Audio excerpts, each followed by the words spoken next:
मुनीर शहबाज की टेंशन बढ़ती जा रही है। बलूचिस्तान में बलूचिस्तान का राष्ट्रीय झंडा अनिवार्य कर दिया गया है। बलूचिस्तान में हर कार्यक्रम में बलूचिस्तान का राष्ट्रगान गाना जरूरी कर दिया गया है। बलूचिस्तान में जिस मकान पर पाकिस्तान का झंडा दिखेगा उसको गद्दार घोषित कर दिया जाएगा। पाकिस्तान को सबसे बड़ा झटका वहां लगा जहां पाकिस्तान एटम बम का टेस्ट करता है। पाकिस्तान की एटमी टेस्टिंग साइट पर बलोचों का झंडा लहरा रहा है। बलोचों ने ऐलान कर दिया है कि अब बलूचिस्तान का टेस्ट मत करो, बलूचिस्तान पाकिस्तान से अलग है। क्वेटा में आजाद बलूचिस्तान का झंडा लहराने लगा।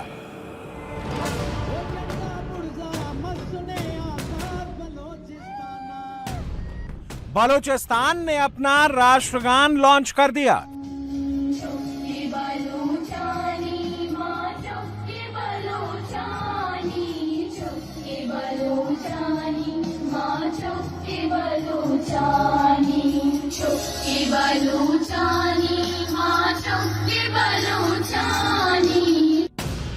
बलूचिस्तान ने अपना सरकारी रेडियो शुरू कर दिया। बलूचिस्तान बरो बागो बहारे, बलूचिस्तान बलोचानी डिगारे, कि बलूचिस्तान बरो बागो बहारे, बलूचिस्तान बलोचानी डिगारे। 55 साल के बाद पाकिस्तान फिर टुकड़े टुकड़े हुआ। फौज ने ढाका में हथियार डाल दिए।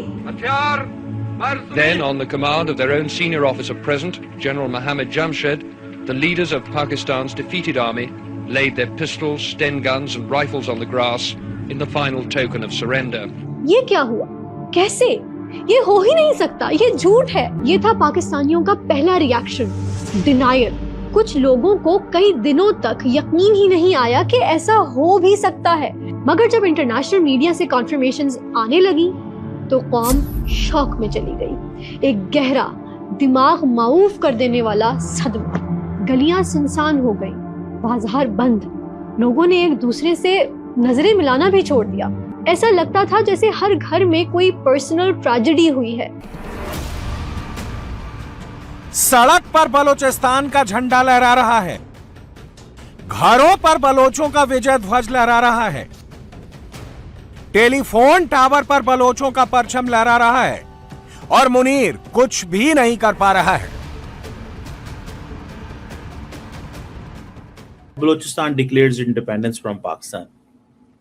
ये पाकिस्तान के ऊपर एक हमला है। ये पाकिस्तान की असास पे, पाकिस्तान की नेशनल सिक्योरिटी पे एक हमला है। ये क्या कि भाई ये कह दो बलूचिस्तान पाकिस्तान के हाथ से निकल गया। जिन घरों पर पाकिस्तान का झंडा है, जिस इमारत में पाकिस्तान से हमदर्दी की निशानियां हैं, उनको बलूचिस्तान में गद्दार करार दे दिया गया है। बलूचिस्तान में जो बड़े से बड़ा ड्रग माफिया होगा ना, उसके डेरे पे पाकिस्तान का फ्लैग आपको नजर आएगा। बलूचिस्तान में जो बहुत बड़ा क्रिमिनल होगा, जो बहुत बड़ा गुंडा होगा, उसकी गाड़ी के ऊपर आपको मारखोर का निशान नजर आएगा। बलूचिस्तान में जो सबसे बड़ा कब्जा माफिया होगा, उसके डेरे पे आपको, उसके अड्डे पे आपको पाकिस्तान का फ्लैग नजर आएगा। यह पाकिस्तान का चागी शहर है। यहीं पर पाकिस्तान ने 1999 में एटम बम का परीक्षण किया था। यह इलाका पाकिस्तानी आर्मी के लिए बेहद अहम है, लेकिन अब यहां भी बीएलए का कंट्रोल हो गया है। जो चागी जहां पे पाकिस्तान ने अपने धमाका किया था एटम बम का, उस शहर पे उनका कब्जा है। जिनको आप कहते हैं दहशतगर्द हैं, उनका वहां पे कब्जा है। आप वहां दाखिल नहीं हो सकते। मुझे बताइए कि ये किसका कसूर है कि आज बलूचिस्तान में बच्चे बाहर खेलते हुए अगर किसी वर्दी वाले को देख लें, फौजी वर्दी वाले को देख लें, तो वो भाग के डर के छुप जाते हैं। आसिम मुनीर, शहबाज शरीफ बलोचों के साथ बैठकर अमन का मुआहदा क्यों नहीं करते, क्यों नहीं कर सकते? साहब, एक चीज़ मैं आपको बता दूं, बलोचों के दिल और जहन आप गन से नहीं, सिर्फ इंसाफ से जीत सकते हैं। बलूचिस्तान के 85% इलाकों पर बीएलए का कब्जा हो गया। 85% हिस्से ने पाकिस्तान से अपने आप को आजाद घोषित कर दिया है। जहां पर अभी पाकिस्तानी सेना की मौजूदगी है, जहां पर पाकिस्तानी झंडा लहरा रहा है, वहां पर बलोचों का धावा जारी है। तमाम सरकारी इमारतों पे कब्जा कर लिया गया है और थाने जो थे, पुलिस के थाने और लेवीज के थाने, इन दोनों के ऊपर भी जो है वो अब कर्मचारियों का कब्जा है और थानों से पूरा जो असलहा था और साजो सामान था वो जब्त कर लिया गया है। और उसके साथ साथ थानों और लेवीज के जो पुलिस और लेवीज के थाने हैं उनको नजर आतिश कर दिया गया है। एक एमसीबी बैंक है उसको भी आग लगा दी गई है। मुकम्मल कंट्रोल हासिल हो चुका है बीएलएफ के कर्मचारियों का। बलोचिस्तान पाकिस्तानी आर्मी के लिए, आसिम मुनीर के लिए कब्रिस्तान बनता जा रहा है। यहां पर जिस फौजी की पोस्टिंग की जाती है वो अगर जिंदा लौटता है तो उसको सबसे बड़ा किस्मत वाला कहा जाता है। बलोचिस्तान और केपीके में 2024 में 2000 पाकिस्तानी सुरक्षाकर्मी मारे गए थे। 2025 में यह आंकड़ा 3000 पार कर गया था। अभी 2026 आधा गुजरा है और बलोचिस्तान में पाकिस्तानी सैनिकों की लाशों का अंबार लगने लगा है। ये बलोचिस्तान वाला जो नैरेटिव है ना, दैट इज वेरी डेंजरस। और जारी बात है, इसमें आपकी जो रियासत है, पाकिस्तान की जो स्टेट है, स्टेट की जो कैपेबिलिटी है या स्टेट की जो पोजीशन है, उसको हिट किया जा रहा है कि पाकिस्तान अंदर से टूट रहा है, ये खोखला है, ये कमजोर है। इसकी पहले क्या था, ये मांगते हैं, जैसे मिसाल को इमरान खान क्या कहता था, इमरान खान कहता था जनाब ये इनके तो बुरे हालात हैं, इनकी तो पास पैसे नहीं है, हम कटोरा लेके घूमते हैं। इंडियंस ने वो नैरेटिव पकड़ लिया कटोरा वाला। अब पाकिस्तान के ऊपर हमला ये हो रहा है कि भाई ये खत्म हो चुका हुआ। अब खैबर पख्तूनख्वा के अंदर इंसर्जेंसी है, एक तरफ से टीटीपी से लड़ रहे हैं, एक तरफ से बलूचिस्तान में बीएसएल एथनिक मिलिटेंट्स हैं। बलूचिस्तान अब एक विद्रोह भर नहीं रहा, बल्कि बात अब बगावत से आजादी में तब्दील हो चुकी है।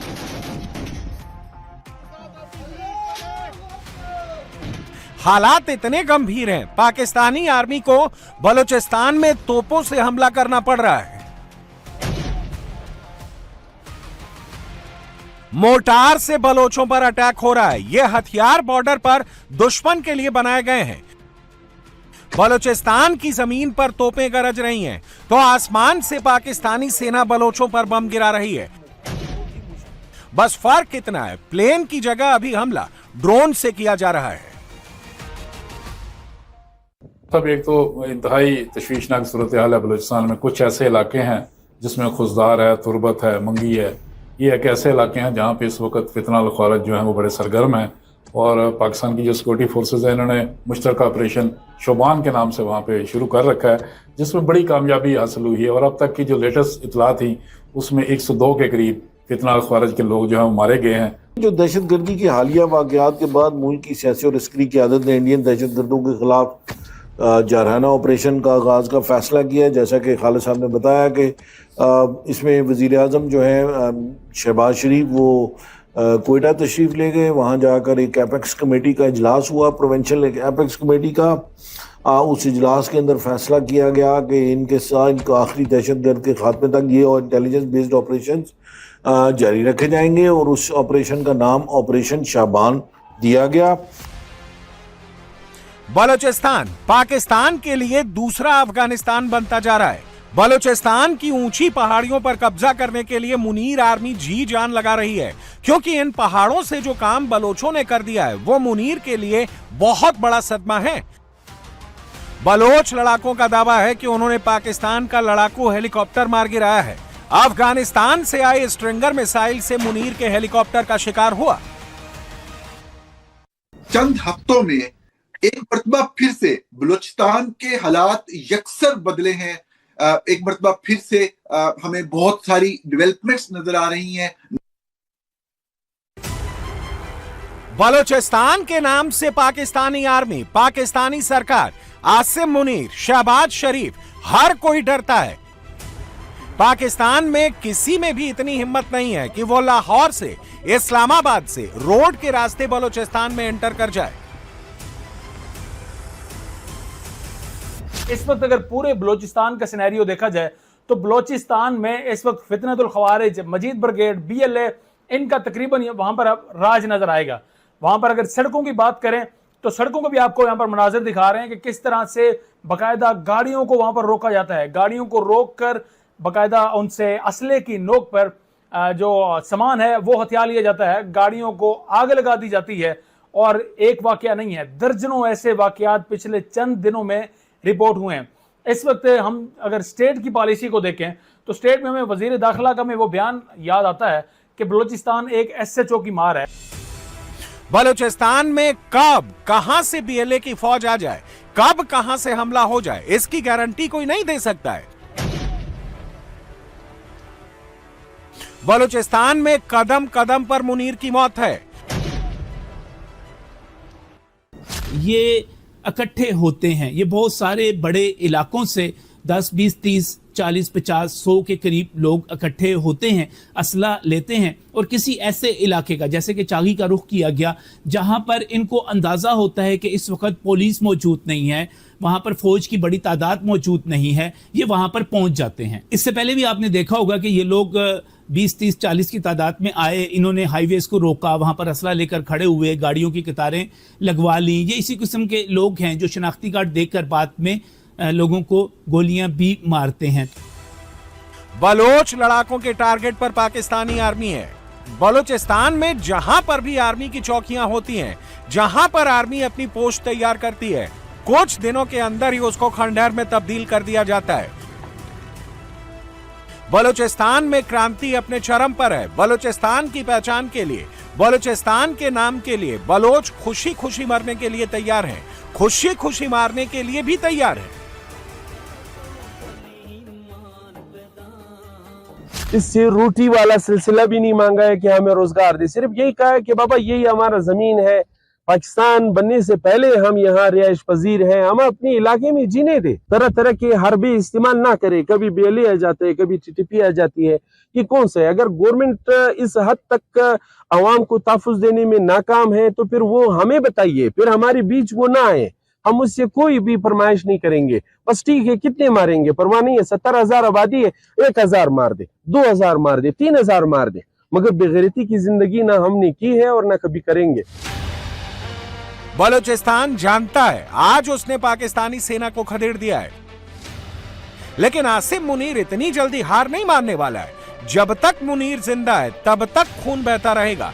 इसलिए इस बार बलोचों ने मुनीर को ही बलूचिस्तान आने के लिए मजबूर करना शुरू कर दिया है। तकरीबन 300 के लगभग मुसल्लह लोग आए थे, हमारे किले बबरी को मुहसरा किया था। इस धरने को उस वक्त जारी रखेंगे जब तक आर्मी चीफ ना आ जाए। इस दफा हम इस धरने को किसी सूरत नहीं उठाएंगे। पाकिस्तान में जब भी तानाशाह आया है तब पाकिस्तान के टुकड़े हुए हैं, पाकिस्तानी सेना को हार मिली है। इसका गवाह खुद पाकिस्तान का इतिहास है। जनरल अयूब के दौर में पाकिस्तान 1965 की जंग हारा। जनरल याया खान के वक्त में पाकिस्तान के 2 टुकड़े हुए। जनरल जियाउल हक के दौर में पाकिस्तान ने सियाचिन गंवाया। जनरल परवेज मुशर्रफ के दौर में पाकिस्तान करगिल जंग में हारा। इस बार गद्दी पर फील्ड मार्शल आसिम मुनीर बैठा है और इस बार पाकिस्तान से बलूचिस्तान टूटेगा।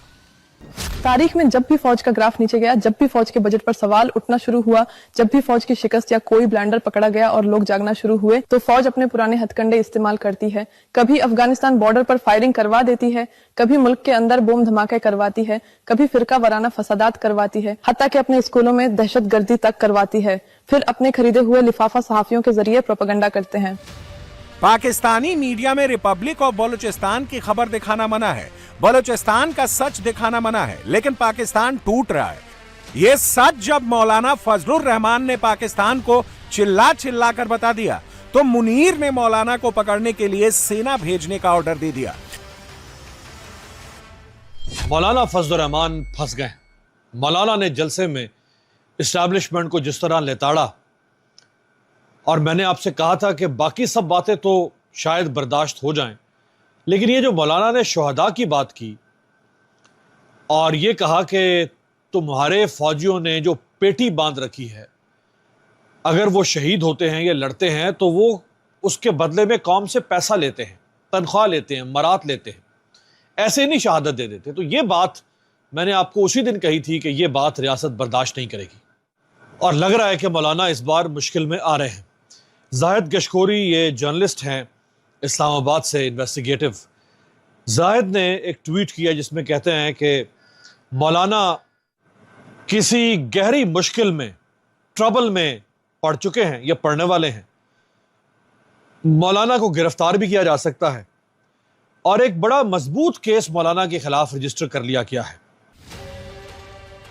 एक तरफ पाकिस्तान बनाम बलूचिस्तान की जंग शुरू हो गई है, दूसरी तरफ मुल्ला मुनीर और मौलाना के बीच युद्ध शुरू हो गया है, और मौलाना झुकने वाला नहीं है।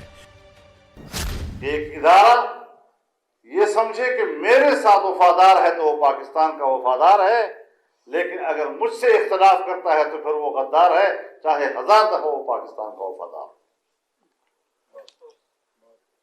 तो हम आज भी कहना चाहते हैं कि हम पाकिस्तान के साथ वफादार हैं, तुमसे भी बढ़कर वफादार। एक तो हमारा इलेक्शन हमसे चोरी किया गया, दूसरों को चोर कहने वाले पूरे हुकूमत को चोरी कर देते,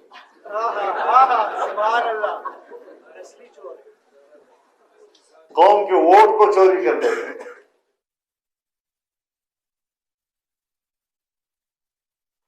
और फिर धड़ल्ले से कहते हैं हमने नहीं किया। पाकिस्तान और मुनीर दोनों इस वक्त चारों तरफ से घिर चुके हैं। बॉर्डर पर जंग है और बॉर्डर के अंदर तबाही है।